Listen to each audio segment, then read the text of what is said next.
Bonjour à tous et bienvenue dans Smart Patrimoine, le rendez-vous quotidien de Bismart dédié à vos finances personnelles. Au sommaire de cette édition et comme tous les mercredis, on commence par l'écho des cryptos.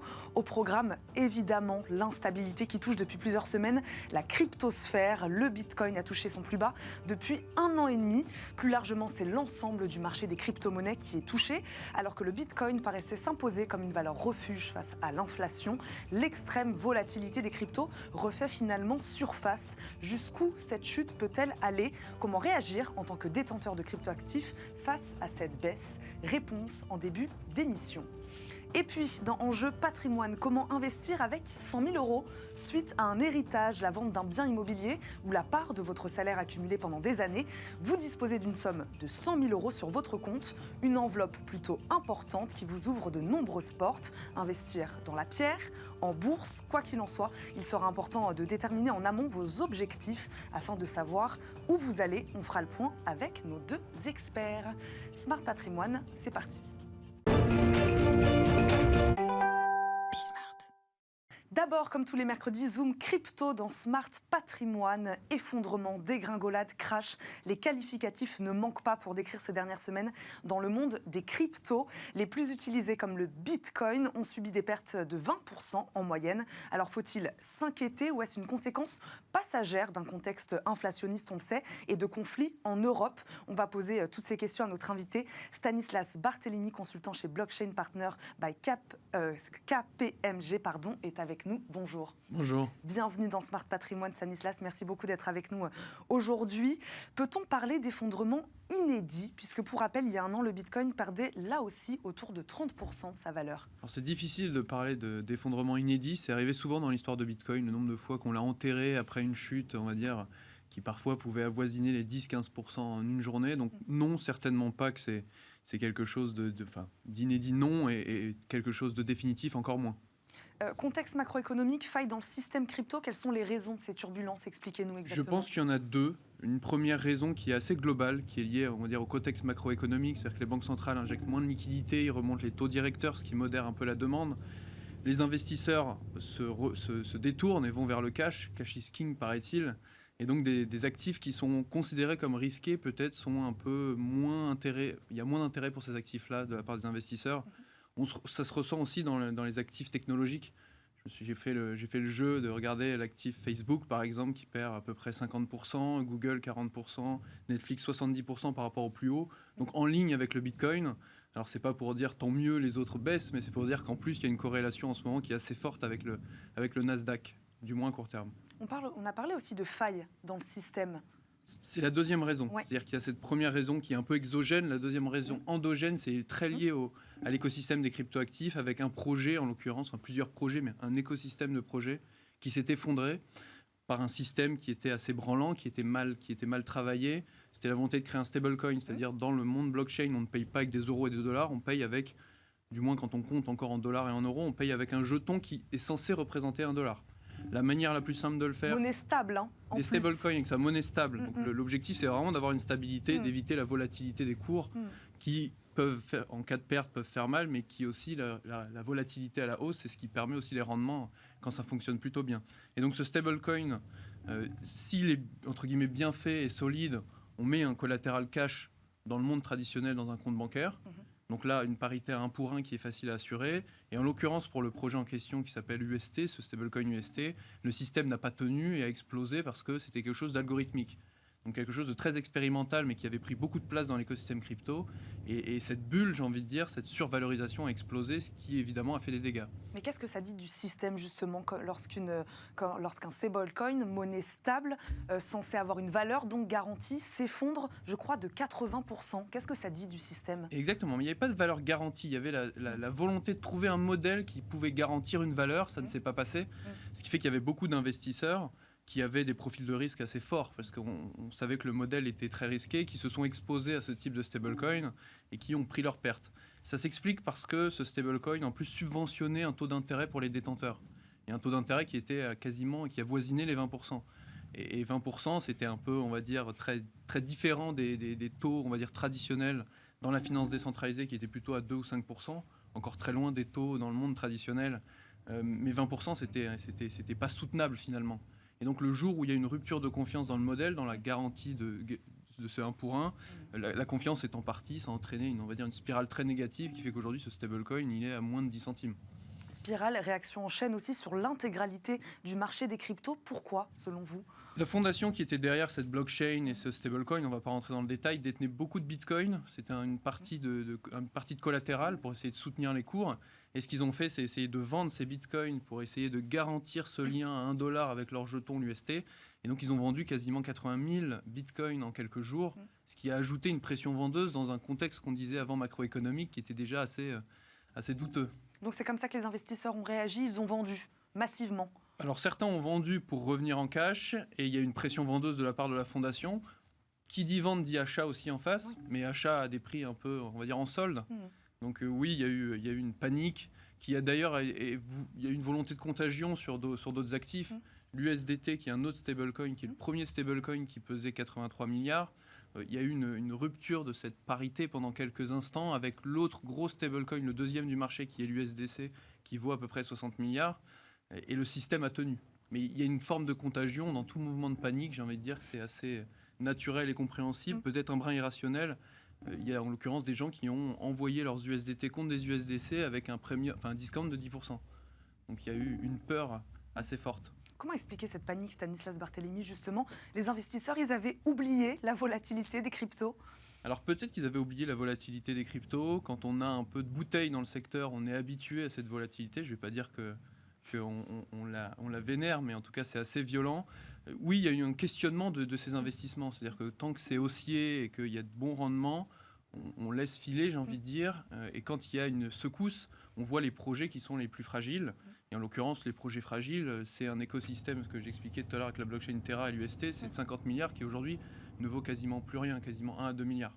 Donc oui, il est de bon ton de questionner un peu ces investissements et de retrouver, on va dire, des investissements soit de faire une diversification et d'aller sur d'autres choses, soit peut-être de s'alléger sur des projets qui sont les plus risqués.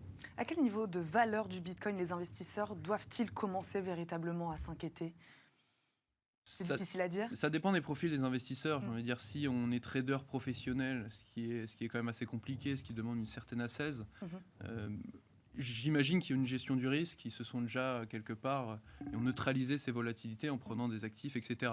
Pour des petits détenteurs dont je fais partie, il y a quelque part, après j'ai un biais très, on va dire, haussier sur les cryptos, c'est ma fonction qui veut ça et c'est une de mes passions, c'est de considérer qu'on peut moyenniser son coût d'acquisition. C'est-à-dire que finalement, si je pense, et c'est le cas, que les fondamentaux de la crypto sont assez peu touchés, quand je dis la crypto, il faudrait préciser que ce sont les projets les plus solides. Bitcoin et Ethereum, pour faire très court, il y en a quelques autres, mais dans l'océan des 9000 cryptos, il y a une extrême et majeure partie qui sont assez peu intéressants sur un moyen long terme.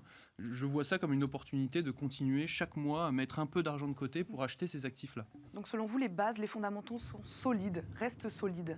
Pour les projets, évidemment, les plus solides et historiques qui ont démontré une forme de résilience avec une roadmap technologique solide. Je pense par exemple au Bitcoin, dont la sécurité du réseau ne fait qu'augmenter. Une banque, par exemple au Brésil, Nubank, d'ailleurs détenue par Warren Buffett, qui met une partie de sa trésorerie dans Bitcoin et qui va proposer l'exposition à ses clients. Le nombre de détenteurs qui augmente. Le Salvador qui invite plein de pays qui sont curieux de savoir comment on fait de l'inclusion financière avec Bitcoin. Et de l'autre côté, Ethereum qui, en dépit des variations, garde un nombre d'utilisateurs, garde une sécurité et pareil, à des certains jalons dans les prochains mois qui vont être assez intéressants sur la suite. Est-ce que le pic est passé ou une baisse plus importante encore peut arriver ? En tout cas, le pic de la blockchain Terra et du stablecoin qui a explosé cet écosystème à 50 milliards, oui, c'est passé puisque les réserves de la fondation derrière ont fondu comme neige au soleil. Maintenant, c'est tout à fait possible que le Bitcoin aille encore un peu en dessous. Alors là, c'est moins mon métier, mais je me garderais bien d'avoir des certitudes sur le cours du Bitcoin, du moins à court terme. Et après la baisse, l'envolée est-elle envisagée déjà ? Alors l'envolée, il faut savoir raison garder. C'est-à-dire que quand on tombe du 3e étage, on a du mal tout de suite à remonter les escaliers. Donc je pense que ça va prendre... Un investisseur qui s'interrogeait sur Twitter, plus ça tombe de haut, plus ça rebondit, point d'interrogation. Ça peut rebondir en partie, c'est le cas. Si on regarde les cours, vraiment le point bas, c'était 24 000 $ avec cette peur que j'expliquais sur l'USDT. Et là, on est quasiment aux 30 000 $. Ça ne veut pas dire que le rebond va être durable.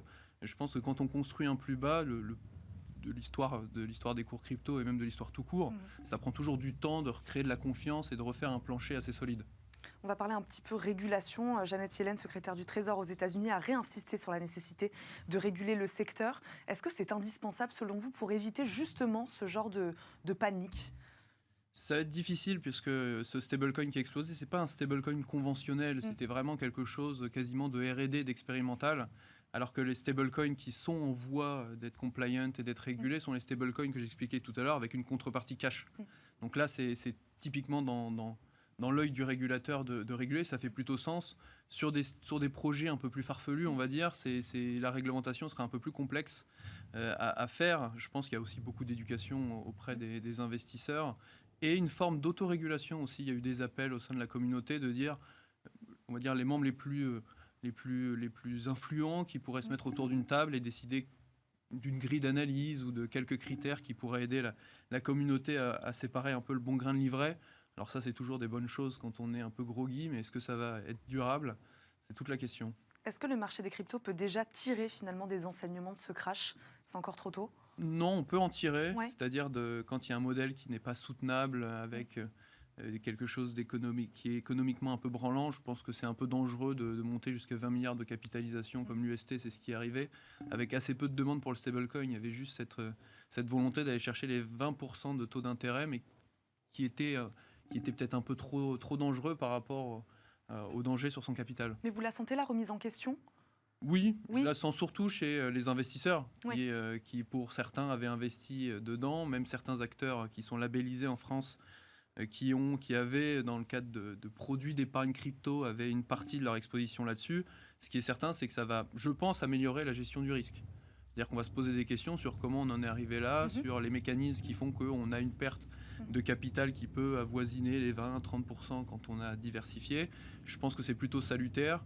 Le plus tôt ça arrive dans l'écosystème crypto, le mieux c'est. C'est-à-dire qu'on va pouvoir mettre... Oui, il n'y a pas de bon timing, mais celui-là n'est presque pas dérangeant. Enfin, dérangeant, c'est presque le bon moment. Il y a des personnes qui ont perdu de l'argent, donc on ne peut absolument pas se réjouir de ça. Néanmoins, vaut mieux que ça éclate. C'est très, on va dire, une manière de penser très positive pour donner un peu d'espoir, mais vaut mieux que ça éclate maintenant à 20 milliards que dans 6 mois à 50 ou 100 milliards. Donc, ce qui est certain, c'est qu'on a des fondamentaux crypto sur les projets les plus sérieux qui demeurent solides. Merci beaucoup Stanislas Barthélémy d'avoir répondu à nos questions, d'avoir fait le point sur cette actualité crypto. Je le rappelle, vous êtes consultant chez Blockchain Partner by KPMG. Merci beaucoup de nous avoir accompagnés aujourd'hui dans Smart Patrimoine. Tout de suite, c'est Enjeu Patrimoine. Et c'est parti pour Enjeu Patrimoine où nous répondons chaque jour à une grande question liée à la gestion de votre patrimoine. Aujourd'hui, comment investir avec 100 000 euros ? Investissement immobilier ou encore assurance vie, nos invités vont tenter de vous apporter les réponses les plus éclairées pour que vous placiez 100 000 euros vers les meilleurs investissements en 2022. Anthony Calci, fondateur du cabinet de conseil en gestion de patrimoine, Calci Patrimoine, nous accompagne. Bonjour. Bonjour Eva. Merci d'être avec nous dans Smart Patrimoine. Charlotte Tamer nous accompagne également, directrice conseil chez Yomoni. Bonjour. Bonjour. Bienvenue dans Smart Patrimoine également, Charlotte.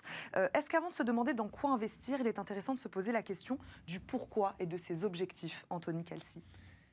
Évidemment, on n'investit pas de la même façon quand on est jeune et on démarre dans la vie, quand on est cadre et au milieu de vie et quand on est à la retraite. Et aussi, on n'investit pas de la même façon quand on a 100 000, 1 million ou 10 millions ou plus. Et si on est prudent ou offensif, si on veut des revenus ou grossir son patrimoine. Donc d'abord, il faut penser à ses objectifs, à ce qu'on est et à ce qu'on veut faire. Et après, adapter les solutions qui existent et prendre les meilleures et qui sont adaptées à la conjoncture économique et ce qui va se passer dans les 10 à 20 prochaines années. Il faut s'entourer pour arriver à cibler ses objectifs. C'est pas de nous-mêmes qu'on arrive à le faire, Charlotte ? Généralement, pour avoir la prise de recul, comme pour tout, c'est bien d'avoir un interlocuteur. Nous, on a tendance à dire chez Yomoni qu'il n'y a pas... en fait, il y a autant d'investisseurs que de projets d'investissement. Et donc, avoir la prétention de pouvoir répondre à une question qui paraît assez simple, comment investir 100 000 euros, en fait, c'est impossible, tout simplement parce qu'on manque de précision. Et effectivement, en fait, c'est le projet de l'investisseur qui va être derrière, qui va déterminer sur quoi on peut aller, sa durée d'investissement, son appétence au risque, son profil plutôt immobilier, plutôt financier. Il n'y a pas qu'une seule, en fait, il n'y a pas qu'une solution. Le plus dur dans la vie, c'est pas de trouver les solutions, c'est de bien définir la problématique. Et là, la problématique, elle est un peu light. Dans les faits, la stratégie d'investissement avec 100 000 euros, elle est plutôt court-termiste ou justement plutôt sur le long terme ? Vous nous dites que les deux sont possibles. Les deux sont possibles. Ouais. Vous pouvez avoir un projet. Alors, quand vous allez avoir un projet, peut-être à débattre ici, mais quand vous avez généralement un projet d'investissement à moins de 2 ans, voire de 3 ans, il est particulièrement compliqué, vu la période, d'investir cette somme d'argent. C'est-à-dire que si vous voulez que ce soit aller sur de l'immobilier avec les frais inhérents à l'immobilier, ou si vous voulez aller sur les marchés avec la volatilité inhérente au marché, et là j'entends des allocations de moins 50% en actions, j'ai envie de dire que votre temps d'investissement, il est un peu short et malheureusement, la prise de risque sera un peu élevée par rapport au temps dont vous disposez. En fait, le risque et le temps, là, un bon investissement, c'est un juste ratio entre un niveau de risque et une durée d'investissement. Si vous répondez à cette équation-là, que vous soyez en immobilier, que vous soyez en financier, il y a 2-3 autres points à valider derrière, mais normalement, vous devriez bien vous en sortir. Et donc, au final, si vous avez un projet d'investissement vraiment court terme aujourd'hui, ça va être difficile de donner une réponse satisfaisante à la personne qui attend peut-être qu'on lui sorte quelque chose un peu miraculeux du chapeau.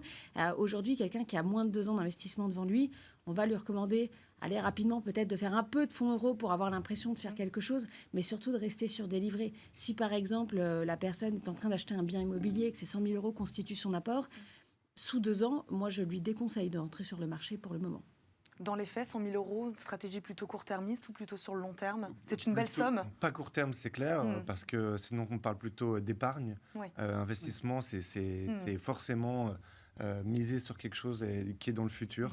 Effectivement, je rejoins tout à fait Charlotte, c'était très très bien dit. Sur le court terme, on a peu de solutions et elles sont peu rentables. Et dès qu'on veut investir, il y a une prise de risque. Donc il faut avoir une vision, je dirais, au moins à 5 ans, voire plus. Avec 100 000 euros, on diversifie ses placements aussi, puisque vous parliez d'investissement immobilier ou même d'investissement en bourse, mais on peut faire les deux. On peut faire les deux. Alors, étant donné le contexte et la période, parce que je pense qu'on attend quand même un petit peu des contextes, enfin des solutions liées au contexte macroéconomique, c'est vrai que sur l'immobilier, si la personne peut se le permettre, l'endettement est de mise. Les taux sont encore bas, on commence à avoir de l'inflation, les prix de l'immobilier sont un peu élevés. Ça paraît être une adéquation assez adaptée au contexte actuel. Encore faut-il pouvoir s'endetter à ce jour. Donc là, il faut faire un point avec son banquier pour voir si le taux d'endettement est bon.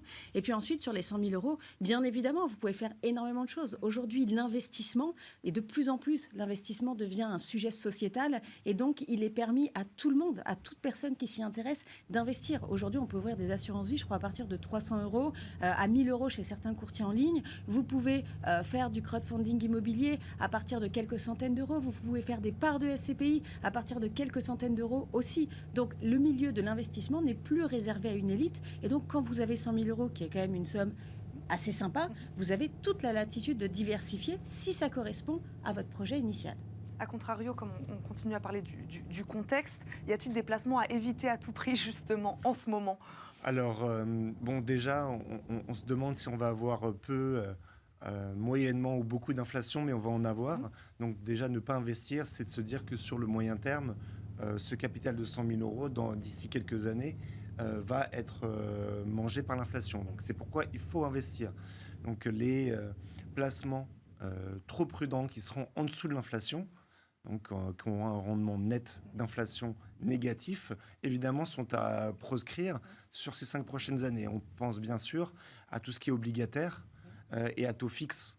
Donc le fonds euro, les obligations encore plus parce qu'elles sont exposées risque de hausse des taux et carrément une perte en capital. Si vous avez des fonds cotés qui ne sont pas désensibilisés au taux, eh bien vous êtes quasiment sûr de perdre sur les 5 prochaines années parce que l'inflation sera supérieure à son taux de rendement. Donc c'est pas le moment d'être prudent? Exactement, je dis souvent à mes clients, c'est un peu pousse au crime cette situation. Ça veut dire vous faites rien, il y a l'inflation, vous faites quelque chose, vous prenez un risque. Au premier trimestre 2022, je rebondis, Charlotte Hammer, sur ce que vous disiez tout à l'heure sur l'investissement donc immobilier. Quelles sont les tendances cette année, en ce début d'année? Les gens vont vers le neuf, vont vers l'ancien, vers quoi ils se tournent? Alors moi, je suis plutôt spécialiste des marchés financiers et pas de l'immobilier, donc je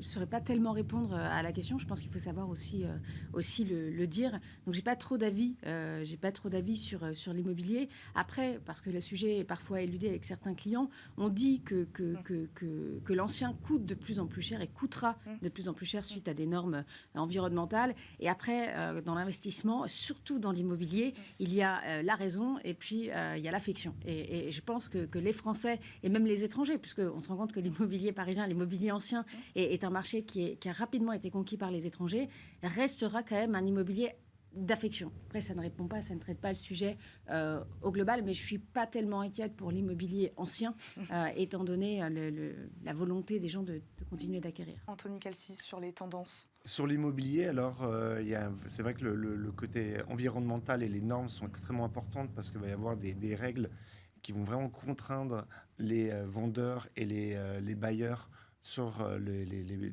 diagnostic de performance énergétique. Oui, puisque l'immobilier ancien requiert des rénovations. Exactement. Là, dans les prochaines années, il va y avoir un gel des loyers, interdiction de mise en location, etc. Si vous êtes en F et G, il faut vraiment vous poser la question de votre investissement immobilier, et notamment des villes historiques où on ne peut pas...